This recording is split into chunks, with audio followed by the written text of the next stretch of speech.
Next question, two resistances are joined in parallel whose resultant is 6/5 ohms. दो प्रतिरोध समानांतर क्रम में जुड़ने पर परिणामी प्रतिरोध 6/5 ओम देते हैं. One of the resistance wire is broken, एक वायर टूट गया उसमें से, and the effective resistance become 2 ओम. तब परिणामी प्रतिरोध कितना मिला? 2 ओम. मतलब एक रेजिस्टेंस इसमें दिया हुआ है आपको 2 ohm. Then the resistance in the ohm of the wire that got broken is, तो दूसरा रेजिस्टेंस जो है उसका वैल्यू, उसका मान आपको निकालना है, कितना होगा. देखिए पैरेलल में जब जोड़ते हैं तो what is the effective resistance? R1 R2 upon R1 plus R2 ये होता है, और ये दिया है हमको कितना? 6/5 ohm. So this is 6/5 ohm. Parallel में जोड़ने पर एक वायर टूट गया मान लो, तो बचा सर्किट में केवल एक तार.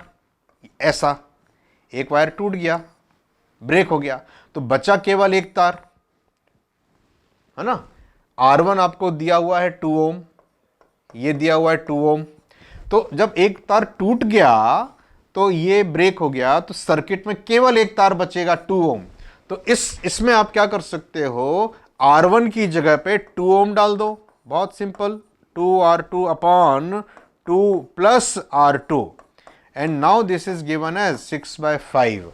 आपको बतलाना है कि जो तार टूटा है, टूटा कौन सा है? मान लो R2 टूटा है, तो R2 you have to find out. इसको सॉल्व कर लीजिए, लीनियर इक्वेशन है.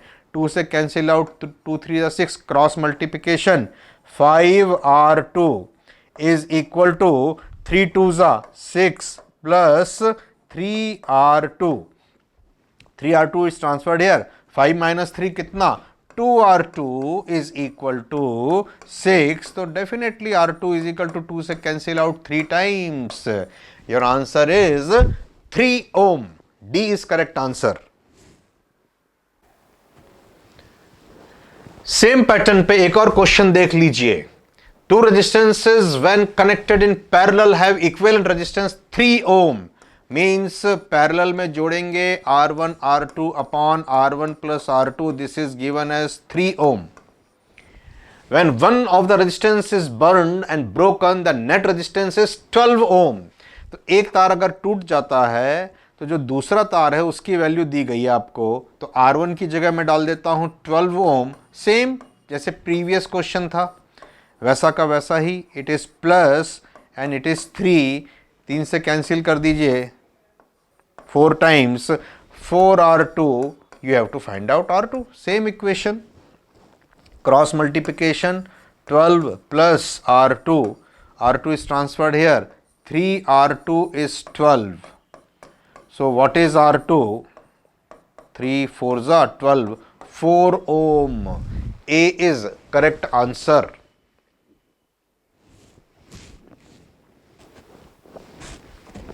Next question is a copper wire of length L and radius R. एक कॉपर की वायर है, कुछ मान लो इस तरह से, समझाने के लिए बता रहा हूं. इसकी रेडियस कितनी है? Radius is given as R and length is given as L. Is nickel plated. Nickel plated का मतलब हो गया इसके ऊपर निकल की प्लेटिंग की गई है, मतलब इसकी थिकनेस बढ़ गई है. It is something like this. इस तरीके से ये हो गया. एंड दिस ऑल इज निकल. ऊपर उसकी कोटिंग चढ़ा दी है, इस तरह से ये निकल की कोटिंग कर दी है. इस तार की मोटाई बढ़ गई है. It is something like this. Becomes 2R. सो अब ये जो रेडियस है बाहर वाली, ये हो गई है कितनी? It is 2R. So equivalent resistance पूछा है. If the resistivity of the copper and nickel are rho C and rho N, then equivalent resistance will be. So हमको पहले क्या करना पड़ेगा? अलग अलग रेजिस्टेंसेस निकालने पड़ेंगे. ये अंदर एक रेजिस्टेंस है, दूसरा ये है. अगर आप करंट को देखें तो करंट दोनों में से जाएगी, करंट दोनों में से निकलेगी. Means they are likely to be connected in parallel. ये दोनों रेजिस्टेंस कॉपर वायर एक और एक, one is copper wire, one is nickel wire. They are likely to be connected in parallel. So cross section का खेल है यहां पे. देखिए पूरा क्रॉस सेक्शन पहले वाले वायर के लिए for first copper wire, what is cross sectional area? It is simple pi r square. लेकिन निकल के लिए पाई r2 स्क्वायर नहीं होने वाला है। क्यों नहीं होगा? क्योंकि इसका जो क्रॉस सेक्शन है वो, उसको अगर आप इस तरफ ऐसे पलट के देखोगे तो ये आपको केवल इतना दिखाई पड़ेगा, इट इज समथिंग, यहां तक केवल निकल है, मींस इट इज, मैं समझाने के लिए आपको बता रहा हूं, it is something like this, इतना है। अब आपको ये क्रॉस सेक्शनल एरिया निकालना पड़ेगा जिसमें अंदर की रेडियस है r और बाहर की radius it is given as 2r, internal radius is r, outside radius is 2r।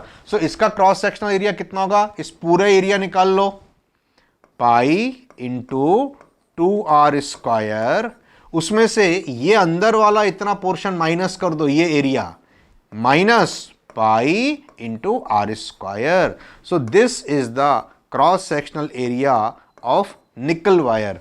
बस यही यहां पे करना है, 2 square 4 pi are square minus pi are square, it is 3 pi are square. इतना आप नोट कर लीजिए, ठीक है। कॉपर के लिए, for copper it is simple pi are square, for nickel it is 3 pi are square. So अब दो रेजिस्टेंस ले लो, कॉपर का रेजिस्टेंस कितना हो जाएगा? Rho L, rho for copper, L for copper, area is simple pi are square. For nickel what is the resistance? Rho L upon area 3 pi r square। अब इन दोनों को पैरेलल में जोड़ा है तो what is the effective resistance? Effective resistance is, ये देखिए ना, पूछा है कुल प्रतिरोध कितना होगा? R1 R2 upon R1 plus R2, it is R1 pi are square, या मैं ऐसा कर सकता हूं, ये 3 टाइम्स है ना, देखो इसमें नीचे 3 है, इसमें नहीं है, ये इसका 3 टाइम्स है, तो इफेक्टिव रेजिस्टेंस कितना हो जाएगा इसका? Big one, this is big one upon n+1, पर पूरा नहीं है क्योंकि ये रो में अंतर आ गया, ओहो हो, चलिए ठीक है। So R1 into R2 L upon it is 3 pi are square upon R1 this plus R2, that's all, यही आंसर आ गया, rho n L upon 3 pi are square. इसको आप सॉल्व कर लीजिए, L तो कॉमन लेके कैंसिल कर दीजिए, ये L और ये L कॉमन आएगा, और ऊपर तो मल्टीप्लिकेशन है, 1L cancel out, pi are square is taken common, pi are square is taken common, और ऊपर से एक पाई आर स्क्वायर कॉमन है तो कैंसिल हो जाएगा क्योंकि मल्टीप्लिकेशन में था। दैट्स ऑल, इतना सॉल्व हो जाएगा। तो यहां लिखता हूं मैं, आंसर कितना आएगा? It is rho C upon rho N. अच्छा, इसको भी मैं नीचे ले जा सकता हूं, दोनों को numerator and denominator divided by rho C and rho N, rho C into rho N, दोनों को डिवाइड कर दीजिए। सो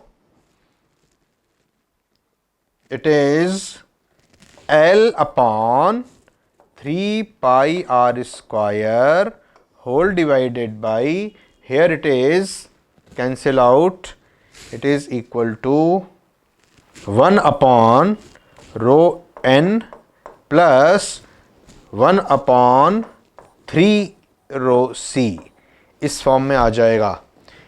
Now if I rewrite this L upon 3 pi r square, ये 3 नीचे मल्टीप्लाई कर दो तो ये 3 नीचे मल्टीप्लाई होगा, इसमें आएगा, और ये 3 नीचे मल्टीप्लाई होगा, इससे कैंसिल हो जाएगा ये 3। It is L upon pi are square 3 upon rho n plus 1 upon rho c is the answer. इस फॉर्मेट में ये आप रीराइट करके लिख सकते हैं, ये आंसर आ गया।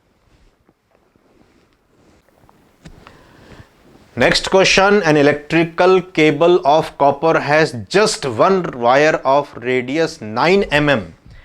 एक तार है कॉपर की, उसकी लंबाई L है, pi into R square, it is 9 mm उसकी रेडियस दी हुई है एक सिंगल वायर की। It is this, let this R, it's resistance is 5 ohm, मतलब 5 ओम इज दिस, 5 ओम की वैल्यू इतनी हो गई। This single copper wire of cable is replaced by 6 different well insulated copper wire. 6 wire से इसकी रिप्लेसमेंट कर दी। अगर हर वायर की रेजिस्टेंस R डैश ले लो तो टोटल रेजिस्टेंस अब कितनी हो जाएगी, R dash by 6, each of radius 3 mm। तो R डैश की वैल्यू निकालना पड़ेगी आपको, रो L भी सेम है, रो भी सेम है, पाई इंटू 3 mm का स्क्वायर ले लो, दिस इज R डैश, और R आपको दिया गया था यहाँ पे, R था कितना, R था 5 ओम, कितना था, rho L upon pi into 9 mm square था। बहुत simple, just divide the two, rho L cancel out, pi cancel out, R dash upon R is equal to, R तो 5 ओम दिया ही हुआ है आपको, 1 अपॉन 3 स्क्वायर 9 नीचे आ गया, और 9 स्क्वायर ऊपर चला गया, cancel out, what is it, 9 times. तो what is R dash, R की वैल्यू थी 5, 9 इंटू 5 इट इज 45 ओम। अब 45 ओम के 6 रेजिस्टेंसेस जोड़े थे उस केबल में, तो what is your answer, your answer is 45 by 6, 3 2 6, 3 से कैंसिल कर दीजिए, 15 by 2 7.5 ohm. A is correct answer. Cable में पहले एक तार थी 9 mm रेडियस की थी, 5 ओम उसका डिस्टेंस था, फिर 6 तार से जिसमें हर एक की रेडियस थी 3 mm, तो मैंने इस छोटे वाले तार की रेजिस्टेंस निकाल ली 45, और ऐसे 6 तार थे तो इट इज डिवाइडेड बाय, मतलब दोनों एप्लीकेशंस आ गए इसके अंदर।